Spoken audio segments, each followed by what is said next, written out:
जैसे कि उन्होंने जो है मंदिर का उद्घाटन किया, ऐसे जो है उसका मस्जिद का भी उद्घाटन करते। केवल चुनाव जीतने की और देश पर कब्जा करने की इनकी यही प्लान है, और ये प्लान इनकी कामयाब हो रही है जब तक जनता नहीं समझ रही है। हिंदू मुस्लिम कराना चाहते हैं और हिंदू मुस्लिम को बिठा करके वही राजनीति ये करना चाहते हैं जो पुरानी राजनीति भारतीय जनता पार्टी के एजेंट के रूप में काम कर रहे हैं और वही जनता को भ्रमित कर रहे हैं। 2024 का लोकसभा चुनाव शुरू हो चुका है और उसी को लेकर के तमाम पक्षी और विपक्षी पार्टियां अपने अपने एतबार से मेहनत करने में लगी हुई हैं। तो आज हम पहुंचे हैं ब्लॉक प्रमुख विनोद मलिक जी के पास में। तो जैसे कि आप सब जानते हैं कि आरएलडी समाजवादी पार्टी का अभी कुछ ही दिन पहले एक बैठक हुई थी। उस बैठक के अंदर फैसला ये लिया गया कि आरएलडी को 7 सीटें दी जाएंगी। तो उसी के ऊपर भी चर्चा कर लेते हैं। प्रमुख साहब कैसे देखते हैं इस फैसले को, जैसे 7 सीट मिली? नहीं, अभी सीट तो दोनों नेताओं के बीच में है। आदरणीय जयंत चौधरी जी और आदरणीय अखिलेश यादव जी, दोनों ही जो है इसमें जो सीटों का जो डिवाइडेशन हुआ उन्हीं के बीच में हुआ। और वो 7 सीट अभी डिक्लेयर तो मेरे हिसाब से नहीं हुई, चैनलों पे चल रही है। हमारे नेताओं ने अभी इनकी कोई ऐसी कोई पुष्टि नहीं की। बड़ा नाम आ रहा है मुजफ्फरनगर, कैराना, तो इसको लेकर के क्या कहना चाहेंगे? कौन प्रत्याशी ऐसा है जो मैदान में आएगा संजीव बालियान के सामने? ये भी दोनों नेताओं का ही निर्णय है भाई, वही निर्णय करेंगे। इसमें तो हम कुछ नहीं कह सकते, क्योंकि हम तो कार्यकर्ता है। और जैसे हमारे चौधरी साहब का, आदरणीय जयंत चौधरी जी का जो आदेश होगा, हम तो उसी पर सब लोग काम करेंगे। और जैसे जो भी कैंडिडेट मैदान में आएगा वो गठबंधन का होगा और गठबंधन के उम्मीदवार को हम जिताने का सब काम करेंगे। प्रमुख साहब, एक बड़ा सवाल ये भी है, पिछले दिनों आपने जो है लोकसभा चुनाव के लिए कोशिश की थी कि भाई मुझे टिकट मिले, तो क्या बातचीत हो पाई अभी तक? नहीं, ऐसा है, लोकसभा के हमने प्रयास किया था। हमने कहा था अगर हमारे नेता जो हमारे राष्ट्रीय अध्यक्ष चौधरी जयंत सिंह जी अगर उचित समझे तो हम भी कैंडिडेट के रूप में यहाँ पर, क्योंकि हमने लंबी लड़ाई लड़ी है। ऐसा नहीं, हमारी 5 विधानसभाओं में हमारी अच्छी पकड़ है, अच्छे हमारे लोग हैं, अच्छे हमारे कार्यकर्ता है, हम चुनाव लड़ने के लिए सक्षम हैं। अगर कैंडिडेट चौधरी साहब हमें तय करें तो हम भी लड़ेंगे। अभी क्या, अभी तो फाइनल नहीं हुआ, अभी क्या है, अभी वे आदेश देंगे तो हम तैयार हैं, सब लोग तैयार हैं चुनाव लड़ने के लिए। अच्छा प्रमुख साहब, अगर देखा जाए जो अभी पीछे नगर पंचायत बुढ़ाना के चुनाव हुए उसके अंदर काफ़ी भाग लिया आपने और मिलजुल करके समाजवादी पार्टी आरएलडी ने जो है गठबंधन के साथ में चुनाव लड़ा, जीत भी हो गई, लेकिन फिर भी विकास कार्य नहीं हो पा रहे। क्या कारण है इसके पीछे?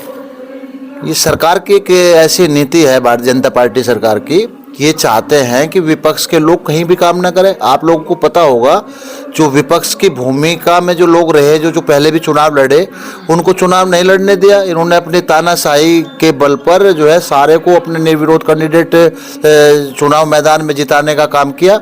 तो वो सब कुछ इनका भ्रष्टाचार और लोकतांत्रिक कार्य है, इसका हम हमेशा विरोध करते हैं और जनता के बीच में जाकर के विरोध करते रहेंगे।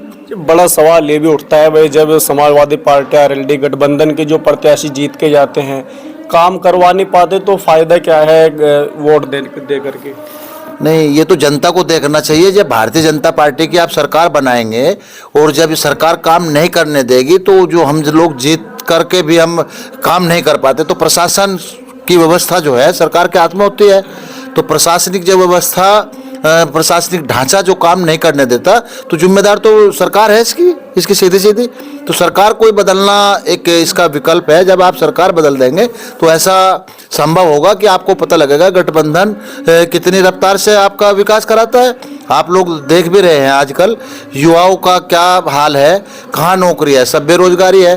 क्या क्या उन लोगों ने वादे किए थे, आज तक कोई वादा इनका पूरा नहीं हुआ। तो हम तो इसी बात को लेकर के ज़्यादातर चुनाव मैदान में आएंगे। भाई बेरोजगारी मुद्दा हुआ, किसान का मुद्दा हुआ और कई ऐसे मुद्दे हैं जिन्हें विकास का मुद्दा हुआ, तो इन सब लेकर के हम चुनाव मैदान में उतर रहे हैं। जब बात की जाए अगर विकास के मुद्दे को लेकर के तो बहुत सारे लोगों से हमारी बातचीत होती है, वो कहते हैं भाई विकास गए तेल लेने, राम मंदिर बन गया, उसका उद्घाटन हो गया, हमारे लिए बस यही काफ़ी है। नहीं, जो लोग कह रहे हैं उनको देश की चिंता नहीं होगी। मैं उनको समझता हूँ कि उनको पता नहीं, वे कुछ लोग जो है भारतीय जनता पार्टी के एजेंट के रूप में काम कर रहे हैं और वही जनता को भ्रमित कर रहे हैं। क्योंकि जिन लोगों को इस देश से प्रेम नहीं है वही इस तरह की बात करेंगे। क्योंकि मैं समझता हूँ कि जो आज अयोध्या का जो 22 तारीख में जो इतना बड़ा पर्व इन्होंने मनाया, इससे क्या होगा? इससे तो एक बंटवारे का मामला ये साबित करना चाहते हैं, हिंदू मुस्लिम कराना चाहते हैं और हिंदू मुस्लिम को बढ़ा करके वही राजनीति ये करना चाहते हैं जो पुरानी राजनीति। ये पर्व 2024 से पहले क्यों इन्होंने सब कुछ किया? ये 2024 जो चुनाव है, लोकसभा चुनाव, ये पूरे देश में जो है अयोध्या प्रकरण को मंदिर को इन्होंने जो है एक पर्व के रूप में मनाने का काम क्यों किया? आज उस दिन इन्होंने एक छुट्टी भी, एक सरकारी छुट्टी इन्होंने वो अवकाश घोषित किया। वो भी सारा कुछ इनका एक प्लान और एक षड्यंत्र है 2024 को जीतने का। परंतु अगर जनता सजग रही और जनता इस बात को समझे कि भाई हमारा इससे कोई भला होने वाला नहीं, इससे केवल बंटवारा ही होगा देश का और देश में एक बड़ा एक नुकसान होगा, तो ये समझते हुए वोट करेगा मतदाता और 2024 में गठबंधन की सरकार बनेगी और तब हम आपको विकास की रफ्तार दिखाने का काम करेंगे। भाजपा कह रही है कि भाई जिस तरीके से 500 साल से मामला अटका हुआ था, हमारी सरकार में मामला सोल्व हो गया, कहीं पे लड़ाई झगड़ा दंगा फसाद कुछ भी नहीं हुआ, सारा मामला बिल्कुल ठीक तरीके से कर दिया। नहीं, कहाँ कर दिया? वो जैसे कि उन्होंने जो है मंदिर का उद्घाटन किया, ऐसे जो है उसका मस्जिद का भी उद्घाटन करते। जैसे बताया था कि भाई मंदिर और मस्जिद दोनों का वहाँ प्रमाण मिले हैं। जैसे मंदिर उन्होंने भव्य मंदिर का वहाँ निर्माण किया, ऐसे भव्य मस्जिद का निर्माण कर करके उसका भी ऐसे पर्व मनाया जाए, तब हम मानते हैं कि सरकार देश के लिए काम कर रही है और एक एक आदमी के लिए काम कर रही है। तो इसका ये तो एक बंटवारा और एक दूसरी नीति है, केवल चुनाव जीतने की और देश पर कब्जा करने की इनकी यही प्लान है और ये प्लान इनकी कामयाब हो रही है जब तक जनता नहीं समझ रही है। और जनता को समझाने का काम हम सब लोग करेंगे और जनता समझेगी भी और इसका परिणाम भी आएगा जब आप लोग देख लेना सब लोग। अच्छा प्रमुख साहब, आपका जो प्रमुखी का मामला है, काफ़ी लंबी लड़ाई आपने उसके अंदर लड़ी है और संजीव बालियान से सीधा आपने मुकाबला किया है, तो अब क्या काम चल रहा है, क्या विकास कार्य हो पा रहे हैं आपके क्षेत्र में प्रमुखी के मामले में?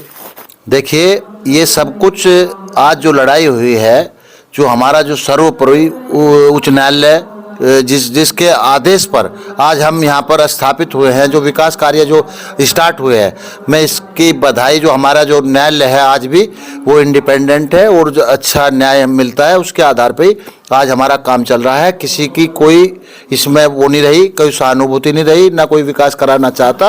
ये तो हम आप लोगों के दम पर, इस क्षेत्र की जनता के दम पर, जितने भी यहाँ सभाएं हुई सब ने हमें सपोर्ट किया और उस सपोर्ट से हमारा मनोबल बढ़ा। हमने उस लड़ाई को लेकर के तहसील स्तर से हाई कोर्ट तक लड़ने का काम किया और उसमें हम विजय हुए और तभी इस क्षेत्र का विकास संभव हो पाया। जी, क्या कहना चाहेंगे? जिस तरीके से राम मंदिर की प्राण प्रतिष्ठा सम्मान समारोह बड़े धूमधाम से कराई गई, बताया तो प्रमुख साहब ने, आप भी तो बताओ कुछ। नहीं, जो विचार प्रमुख साहब के वे हमारे हैं। अच्छा भाई देखो, ये तो जब इस देश में हिंदू भी, मुसलमान भी, सिख भी, ईसाई भी, सारी जाति रहे, सबका सम्मान रहना चाहिए। 4 साल पहले जो जमीन दी गई थी मस्जिद के लिए, उसके ऊपर अभी तक के काम नहीं शुरू किया गया, राम मंदिर का उद्घाटन हो चुका है। तो सरकार बताओ ना, सरकार देना इस बात का जवाब, और बनवाना चाहिए ना, मस्जिद भी बनवानी चाहिए। जी, क्या कहना चाहेंगे? जो विकास कार्य आपको मिल रहा है प्रमुख साहब की तरफ से, तो किस तरीके से आप उसको पूरा कर पा रहे हैं? जनता में एक रोष है कि भाई विकास कार्य नहीं हो पा रहा था, आप जा करके काम शुरू हुआ है, क्या कहना चाहेंगे? नहीं, प्रमुख साहब ने इतनी लंबी लड़ाई लड़ी और अब ये जो है नहीं कोर्ट के द्वारा कामयाब है। अब क्षेत्र में पूरा विकास चल रहा, हमारे गांव में 8 काम चल रहे जोड़े में। तो प्रमुख साहब इतना तो विकास ना कोई करा पाने का, पहले प्रमुख भी रहे, किसी ने आज लोग कराया नहीं और आगे भी कह रहे जोले को जो है स्वर्ग बना दूंगा। अच्छा, कि जो सबसे बड़ा सवाल उठाया जाता है वो जोला मेन रोड को लेकर के उठाया जाता है, उसके लिए क्या कोशिश है? क्या जैसे सभी गांव के अंदर रोड बन जाते हैं, जोला और जोगा खेड़ा ही रह जाता है बीच में? नहीं, इसका हो गया टेंडर, ये तो अब जो है 20 तारीख से कह रहे हैं शुरू हो जाएगा काम। ये क्या कहना चाहेंगे? 26 जनवरी के इस मौके पर पूरे देश के अंदर खुशी का माहौल है। पूरे देश को मुबारकबाद। ये हमारा 75वां गणतंत्र दिवस बड़े हर्षोल्लास से मनाया जा रहा है और सभी पूरे देशवासियों को, 140 करोड़ देशवासियों को बहुत बहुत शुभकामनाएं और हमारा देश यूँ तरक्की करता रहे, हमारा देश आगे बढ़ता रहे और जो ऐसे लोग हैं जो देश के में नफरत फैलाते हैं, उनको हम सभी देशवासी इकट्ठा हो गए और उनको इस देश से भगाने का काम करेंगे। अच्छा, तो चलिए दोस्तों, आज हम प्रमुख साहब से बातचीत करने के लिए यहाँ पे मौजूद थे। प्रमुख साहब से लोकसभा चुनाव को लेकर के, बुढ़ाना नगर पंचायत विकास कार्य को लेकर के, ब्लॉक प्रमुख के जो विकास कार्य हैं उनको लेकर के आज यहाँ पे काफ़ी चर्चाएं की हैं। और जिस तरीके से लोकसभा चुनाव करीब है, गठबंधन के तौर पे आरएलडी, समाजवादी पार्टी, दोनों ही पार्टी उभर करके आई हैं। अब देखने वाली बात यह है कि मुजफ्फरनगर लोकसभा सीट को लेकर के इनकी क्या तैयारी रहती है।